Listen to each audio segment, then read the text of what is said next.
બાલમિત્રો જય હિન્દ. ધોરણ 8 ગણિત એમાં પ્રકરણ 9 બેઝિક પદાવલીઓ અને નિત્યસમ એમાં બાલમિત્રો તમે આગળના ધોરણમાં એ પદાવલી વિશે એ શીખી ગયા છો. એમાં આજે આપણે આગળ લેશું. હવે દરેક પદાવલી ચલ અને અચલને સાંકળવાથી મળે છે. હવે પહેલા તો આપણે ચલ કોને કહેવાય ને અચલ કોને કહેવાય. તો એ ચલ છે એ અજ્ઞાત સંખ્યા એટલે કે x થી z સુધીની સંખ્યાને ચલ કહેવાય, અને અચલ એટલે કે સાંખ્યિક એટલે કે સંખ્યા દર્શાવતી એ સંખ્યા છે એ અચલ સંખ્યા કહેવાય. તો દાખલા તરીકે 2x + 3 માં ચલ છે x છે અને અચલ છે 2 અને 3 છે. હવે જોઈએ 4xy + 7 એમાં ચલ છે x અને y છે અને અચલ છે 4 અને 7 છે. તો પદાવલીમાં રહેલા ચલની કિંમત એ કોઈ પણ હોઈ શકે, જેને અનુરૂપ પદાવલીની કિંમત પણ બદલાતી રહે. એટલે કે ચલની કિંમત જે આપણે મૂકીએ એ પ્રમાણે એ પદાવલીની કિંમત આપણે મળે.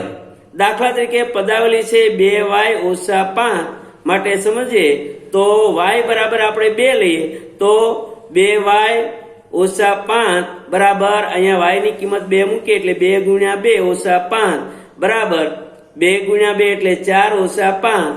એ 4 માંથી 5 બાદ કરીએ એટલે -1. હવે y બરાબર 0 લઈએ તો 2y - 5 બરાબર 2 × 0 - 5 બરાબર એ 0. 2 × 0 એટલે 0. 0 માંથી 5 બાદ કરો બરાબર -5. તો અહીંયા આપણે જોઈશું તો અહીંયા -1 આવ્યા, અહીંયા -5 આવ્યા. એટલે કે y ની જે કિંમત મૂકીએ એ પ્રમાણે પદાવલીની કિંમત આપણને મળે. આમ ચલ y ની કિંમત બદલાય તો તેને અનુરૂપ પદાવલી 2y - 5 ની કિંમત પણ બદલાય. પદાવલીમાં એક ચલ, દ્વિચલ કે તેથી વધારે ચલ એ હોઈ શકે. હવે જોઈએ સંખ્યા રેખા દ્વારા રજૂઆત. હવે સંખ્યા રેખા પર ચલ x ની વિવિધ કિંમતો માટે પદાવલીની શું કિંમત હોઈ શકે તે સમજવા આપણે પદાવલી x + 5 નું ઉદાહરણ લઈએ. તો એ x + 5 છે તો અહીંયા આપણે એ x લઈએ તો એ 5 એ p સુધી આવે. તો આપણે ઉપરોક્ત આકૃતિ પરથી ખ્યાલ આવે છે કે ચલ x નું સ્થાન x ઉપર છે, અહીંયા છે, તો તેને અનુરૂપ પદાવલી x + 5 નું સ્થાન એ p ઉપર જશે. અર્થાત x બિંદુથી 5 એકમ, x બિંદુથી 5 એકમ જમણી તરફ. આ જ રીતે આપણે જોઈએ તો પદાવલી x - 4 માટે વિચારીએ તો x થી 4 એકમ એ ડાબી તરફ મળે. હવે આપણે જોઈએ જો પદાવલી 4x + 5 માટે લઈએ તો સૌપ્રથમ 4x નું સ્થાન એ સુનિશ્ચિત કરવું પડે. એટલે કે 4x ક્યાં આવશે તો અહીંયા x બરાબર x લઈએ તો બીજો x, ત્રીજો x અને ચોથો x એટલે 4x. x a b c, c સુધી એ 4x અને c થી d એ આપણે 5x 5 આમાં ઉમેરીએ એટલે 4x + 5. તો એ 4x + 5 નું સ્થાન એ નિશ્ચિત કરી શકીએ. બાળમિત્રો ઉપરોક્ત આકૃતિમાં જોઈ શકાય છે કે જો ચલનું સ્થાન બિંદુ x પર નિશ્ચિત કરીએ તો 4x નું સ્થાન બિંદુ c પર અને પદાવલી 4x + 5 નું સ્થાન બિંદુ d પર સુનિશ્ચિત થશે. અને ઉપરોક્ત બંને આકૃતિમાં ચલની ધન કિંમત લીધેલ છે એટલે કે 0 કરતા x એ મોટો છે. હવે પ્રયત્ન કરો પાના નંબર 138 ઉપર. દાખલા નંબર 1, એક ચલ ધરાવતી વિવિધ પદાવલીના 5 ઉદાહરણ આપો. તો એક ચલ ધરાવતી વિવિધ પદાવલીના 5 ઉદાહરણો જોઈએ તો x - 4, 7 - y, 10a + 2, 6b - 5, 13m + 8. આમાં એક ચલ છે એટલે આ x આમાં છે, આમાં y છે, આમાં a છે, આમાં b છે અને આમાં m છે. હવે બે ચલ ધરાવતી વિવિધ પદાવલીના 5 ઉદાહરણ આપો. તો બે ચલ ધરાવતી વિવિધ પદાવલીના 5 ઉદાહરણ જોઈએ 3x + 4y તો આમાં x અને y બે ચલ છે. 5y - 6z તો y ને z બે ચલ છે. 10m + 11n તો m અને n બે ચલ છે. 7x ઓછા 8y વત્તા 1 તો x અને y બે ચલ છે. 9m ઓછા 13n ઓછા 7 તો m અને n બે ચલ છે. હવે સંખ્યા રેખા ઉપર x ઓછા 4 2x વત્તા 1 3x ઓછા 2 દર્શાવો. હવે આપણે એમાં અત્યારે ઉદાહરણની અંદર આ દાખલાની અંદર આપણે જોઈશું તો એમાં x હશે આપણે ધન લઈશું તો એ આપણે જોઈએ તો શૂન્ય થી x એટલે કે x અહીંયા આપણે એ x ની જે કિંમત લઈએ એ પ્રમાણે અહીંયા એ જમણી બાજુ થાય એટલે કે એ ધન સંખ્યા આપણને મળશે. હવે x ઓછા 4 તો આપણે અહીંયા આપણે જોઈએ તો શૂન્યથી એ x હશે આપણે અહીંથી ધન લઈએ અથવા x ની કિંમત શૂન્ય મૂકીએ તો 0 થી 4 0 ઓછા 4 એટલે ઋણ 4 આવે. જો 1 મૂકો તો ઋણ 3 આવે. 2 મૂકો x ની કિંમત ધન તો 2 માંથી ઋણ 4 બાદ થાય 4 બાદ કરીએ તો ઋણ 2 આવે. તો આ રીતે આપણે તમે ધન કિંમત મૂકતા જાઓ તો આ બાજુ ડાબી બાજુ તમારે એ સંખ્યા તમને મળે એટલે x ની જે કિંમત મૂકો એ પ્રમાણે આપણને એ પદાવલીની કિંમત મળે અને એનું સ્થાન સંખ્યા રેખા ઉપર આપણે દર્શાવી શકીએ.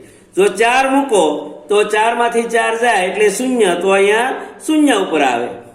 2x વત્તા 1 હવે 2x x આપણે જોઈએ તો x હશે એ x અને y તો અહીંથી અહીંયા સુધી x આ બીજો x એટલે 2x થાય. હવે આપણે વત્તા 1 એટલે ધન 1 તો x થી y થી z 1 લઈએ તો 2x વત્તા 1 એટલે 0 થી z સુધી એ 2x વત્તા 1 થાય. બાળ મિત્રો નંબર 4 3x ઓછા 2 તો આમાં x ની કિંમત આપણે ધન જ લઈએ 3x તો અહીંયા એ 1x 2x અને 3x અહીંયા સુધી આપણે લઈએ તો હવે એમાંથી 2 બાદ કરવાના છે એટલે z થી એ ડાબી બાજુ પાછું હાલવાનું p1 અને p2 તો આ 1x 2x અને 3x તો એમાંથી એ 2 બાદ કરી 1 અને 2 તો 3x ઓછા 2 એટલે આપણે આવશે p2 સુધી. હવે બાળ મિત્રો જોઈએ આપણે પદ અવયવ અને સહગુણક. પદાવલી 4x વત્તા 5 માં 4x અને 5 એમ બે પદો છે. પ્લસ અથવા માઇનસ એટલે કે પદોને એ વત્તા કે ઓછા વડે જોડવાથી પદાવલી મળે છે. આ પદ પોતે પણ 2 કે તેથી વધુ અવયવોનો ગુણાકાર હોઈ શકે. અહીં પદ 4x એ 4 અને x નો ગુણાકાર છે. આમ 4 અને x ને 4x ના અવયવ બને. 4 અને x એ 4x ના અવયવ બને તથા 5 એ સાંખ્યિક પદ છે. પદાવલી 7xy ઓછા 5x માં 7xy અને ઋણ 5x એમ બે પદ છે. પદ 7xy એ 7x અને y એમ 3 અવયવોનો ગુણાકાર છે જેમાં સાંખ્યિક અવયવને જે તે પદનો સાંખ્યિક સહગુણક અથવા સહગુણક કહેવામાં આવે છે. પદ 7xy માં 7 ને સહગુણક અને પદ એ ઋણ 5x માં ઋણ 5 ને એ સહગુણક કહે છે. પ્રયત્ન કરો 2 પાના નંબર 138 ઉપર. એમાં જોઈએ પદાવલી x નો વર્ગ y નો વર્ગ ઓછા 10x નો વર્ગ y વત્તા 5x y નો વર્ગ ઓછા 20 ના દરેક પદના સહગુણક ઓળખો. તો આમાં પદ છે 1 2 3 અને 4 પદ છે. તો પહેલું પદ છે x નો વર્ગ y નો વર્ગ એમાં x નો વર્ગ y નો વર્ગનો સહગુણક છે 1 છે. અહીંયા કાંઈ ન હોય એટલે 1 સમજવાનું પણ અહીંયા એ પ્લસ છે એટલે પ્લસનું નિશાન ન મૂકો તો પણ ચાલે. પદ છે બીજું પદ છે ઋણ 10x નો વર્ગ y એમાં x નો વર્ગ y નો સહગુણક ઋણ 10 છે. પદ 5x y નો વર્ગમાં xy નો વર્ગનો સહગુણક એ 5 છે. હવે ઋણ 20 એ અચળ પદ છે તેથી ઋણ 20 નો સહગુણક ઋણ 20 છે.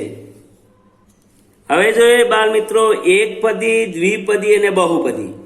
જે પદાવલીમાં માત્ર એક જ પદ હોય તેવી પદાવલીને એકપદી એ કહેવામાં આવે છે અને જે પદાવલીમાં 2 પદ હોય તેવી પદાવલીને દ્વિપદી કહે છે અને જે પદાવલીમાં 3 પદ હોય તેવી પદાવલીને ત્રિપદી કહે છે. હવે વ્યાપક સ્વરૂપે જોઈએ તો એક કે તેથી વધુ પદો કે જેના સહગુણકો શૂન્ય ન હોય અને ચલના ઘાતાંક અનઋણ હોય તેને બહુપદી કહેવાય. આમ બહુપદીમાં પદોની સંખ્યા એક કે તેથી વધુ ગમે તેટલી હોઈ શકે. એક પદ હોય તો પણ બહુપદી કહેવાય, બે પદ હોય તો પણ બહુપદી કહેવાય, ત્રણ પદ હોય તો પણ બહુપદી કહેવાય, ચાર પદ હોય તો પણ બહુપદી કહેવાય, અને પાંચ હોય, છ હોય, ગમે એટલા પદ હોય તો એ બહુપદી કહેવાય. હવે જોઈએ એક પદી, તો એક પદીના અહીંયા ઉદાહરણ આપ્યા છે. 4x નો વર્ગ 3xy. અહીંયા x 3 ગુણ્યા x ગુણ્યા y એના અવયવો 3 છે, પણ ગુણાકારથી જોડાયેલો હોય એટલે આ એક જ પદ કહેવાય. એ જ રીતે અહીંયા 82 mnp એ 82 ગુણ્યા m ગુણ્યા n ગુણ્યા p છે, પણ એ ગુણાકારથી જોડાયેલ હોય તો એ એક પદી જ કહેવાય. ગુણાકાર હોય, ભાગાકાર હોય, પણ સરવાળો કે બાદબાકીથી જોડાયેલા પદો હોય તો એ એક પદ હોય તો એક પદી, બે પદ હોય તો દ્વિપદી, ત્રણ પદ હોય તો ત્રિપદી, ત્રણ કરતા વધારે હોય તો એને બહુપદી કહેવાય. પણ એક પદી, દ્વિપદી અને ત્રિપદી એ ત્રણે બહુપદી તો કહેવાય. હવે દ્વિપદી એટલે બે પદ. આ 4l વત્તા 5m, આ l, આ 4 ગુણ્યા l, આ એના અવયવો થયા, પણ આ પદ એક જ થયું. એ જ રીતે 5m એટલે 5 ગુણ્યા m, 5 અને m બે અવયવો થયા આ પદના, તો આ બે પદ થયા. તો આ દ્વિપદી છે. ત્રિપદી તો એમાં ત્રણ પદ હોય. આની અંદર જોઈએ તો x નો વર્ગ y, અહીંયા એ x નો વર્ગ ગુણ્યા y એટલે કે x ગુણ્યા x ગુણ્યા y એના અવયવો થયા, પણ પદ એક જ કહેવાય. એટલે એ રીતે આમાં ત્રણ પદ છે. બહુપદી તો ચાર પદ હોય, એક પદ હોય, બે પદ હોય, ત્રણ પદ હોય, કે એ ચાર પદ કે પાંચ પદ હોય તો એ બધી એ બહુપદી કહેવાય. બાલ મિત્રો, પ્રયત્ન કરો 3 પાના નંબર 138 ઉપર દાખલા નંબર 1 નીચેની બહુપદીઓ પૈકી કઈ બહુપદી એક પદી, દ્વિપદી કે ત્રિપદી છે તે ઓળખો. તો અહીંયા જે 4, 5 આપેલ છે એમાંથી એક પદી છે 17, દ્વિપદી છે -7 વત્તા 5 એ બી -80 અને ત્રિપદી છે આ ત્રણ પદ છે. દાખલા નંબર 2 ઉદાહરણ આપો. માત્ર એક જ ચલ x હોય તેવી ત્રણ દ્વિપદી. તો 5x - 7 આમાં ચલ x એક જ છે. 3x વત્તા 2 એટલે x એ ચલ એક જ છે. 10x - 3.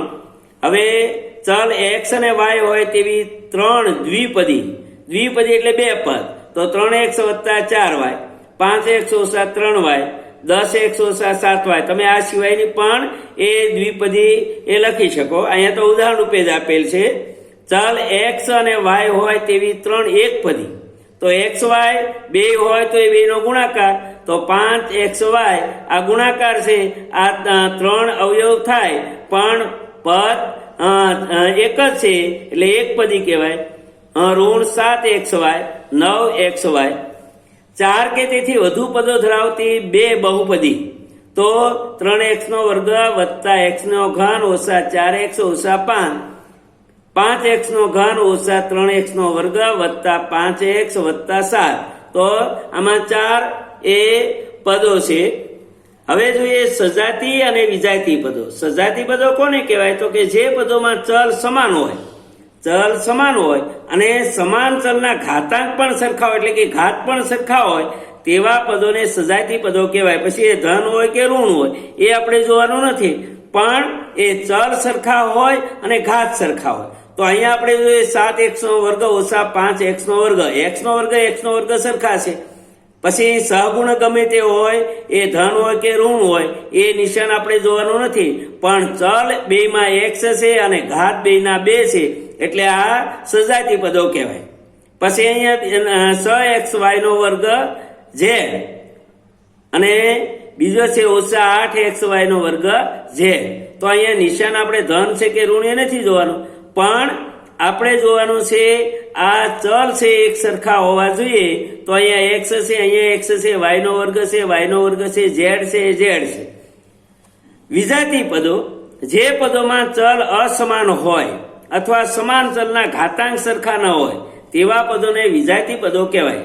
દાખલા તરીકે 3x અને 5y, તો અહીંયા x અને y ચલ સરખા નથી.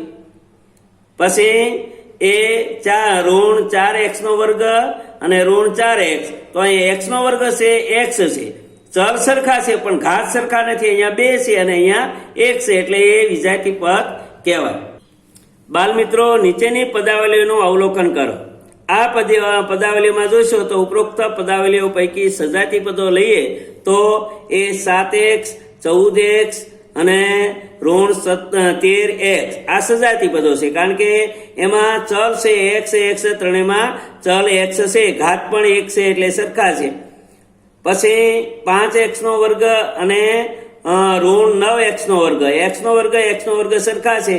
અહીંયા સહગુણક ગમે તે હોય, નિશાન પ્લસ કે માઇનસ એટલે કે ધન કે ઋણ હોય, પણ એ ચલ અને એના ઘાત સરખા હોવા જોઈએ. તો x નો વર્ગ અને અહીંયા x નો વર્ગ, એટલે આ બંને પદ એ સજાતી પદો છે. 7xy અને ઋણ 5yx.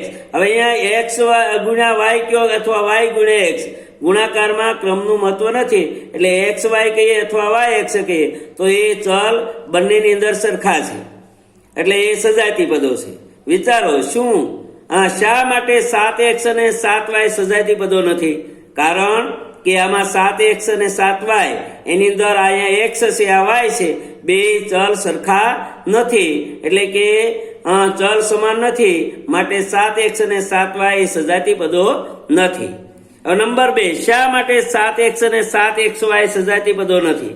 કારણ બેમાં x છે પણ અહીંયા y છે, આમાં y નથી, એટલે કે બેની અંદર સરખા સમાન એ ચલ હોવા જોઈએ. તો અહીંયા x છે, અહીંયા ફક્ત x છે, અહીંયા 7y છે, અહીંયા y છે, અહીંયા y નથી, એટલે 7x અને 7xy પદોમાં ચલ સમાન નથી, માટે કહેશું કે 7x અને 7xy સજાતી પદો નથી. શા માટે 7x અને 5x નો વર્ગ સજાતી પદો નથી? હવે 7x છે એમાં જોઈએ અહીંયા x છે, અહીંયા x છે, એ ચલ સમાન છે પણ ઘાત સરખા નથી. અહીંયા 1 ઘાત થાય, અહીંયા 2 ઘાત છે, તો ઘાત સરખા, ચલ સરખા હોવા જોઈએ અને ઘાત પણ સરખા હોવા જોઈએ. એટલે અહીંયા 1 ઘાત છે, અહીંયા 2 ઘાત છે, એ પદોમાં ચલ સમાન છે પરંતુ ચલના ઘાત સરખા નથી, માટે 7x અને 5x નો વર્ગ એ સજાતી પદો નથી. પ્રયત્ન કરો 4 પાના નંબર 139 ઉપર નીચેના પદો પરથી 2 સજાતી પદો લખો. મિત્રો, અહીંયા આપણે 2 ઉદાહરણ રૂપે લખ્યા છે, તમારે એ સિવાયના પણ એ લખી શકો, પણ xy બંનેમાં આવવા જોઈએ. ધન કે ઋણનું નિશાન નહીં, આગળ સહગુણ ગમે તે હોય, પણ અહીંયા xy બંનેમાં આવવા જોઈએ ગુણાકારના રૂપમાં. એટલે 7xy ને સજાતી પદો હોય તેવા 2 પદો એ ઋણ 3xy અને 13xy. અહીંયા ઋણ છે એટલે અહીંયા ધન છે, પણ xy બંનેમાં એ સમાન છે અને x નો 1 ઘાત છે અને y નો 1 ઘાત છે, એટલે એ xy ચલ સરખા છે અને ઘાત સરખા છે. 4mn નો વર્ગ, તો 4mn નો વર્ગ ને સજાતી હોય તેવા 2 પદો, તો 7mn નો વર્ગ, mn નો વર્ગ બેયમાં સરખા હોવા જોઈએ. આગળ તમે સહગુણ ગમે તે લ્યો, ધન કે ઋણનું નિશાન મૂકો, એ જોવાનું નથી, પણ અહીંયા m નો 1 ઘાત, તો અહીંયા m નો 1 ઘાત, n નો વર્ગ, તો અહીંયા n નો વર્ગ, અહીંયા n નો 3 ઘાત ન હોવો જોઈએ કે અહીંયા m નો વર્ગ ન હોવો જોઈએ. પછી 2l ને સજાતી હોય તેવા 2 પદો, ઋણ 9l અને 4l. l અહીંયા કોઈ પણ સહગુણક હોય, નિશાન પ્લસ હોય કે માઇનસ હોય, પણ અહીંયા l બંનેમાં હોવા જોઈએ અને l નો ઘાત છે 1 જ હોવો જોઈએ. અહીંયા 2 હોય ને અહીંયા 1, તો એ સજાતી પદ કહેવાય નહીં. તો બાળ મિત્રો, અહીંયા સુધી આપણે એ ગણિતની અંદર પ્રકરણ 9 આપણે બીજા સત્રની અંદર શરૂઆત કરી. તો એ પહેલા વિભાગ પછી એ બીજો વિભાગ તમારે એક પાનો મૂકીને સુંદર અક્ષરે ગણિતની પાકી બુકમાં એ લખી લેજો. આવજો બાળ દોસ્તો.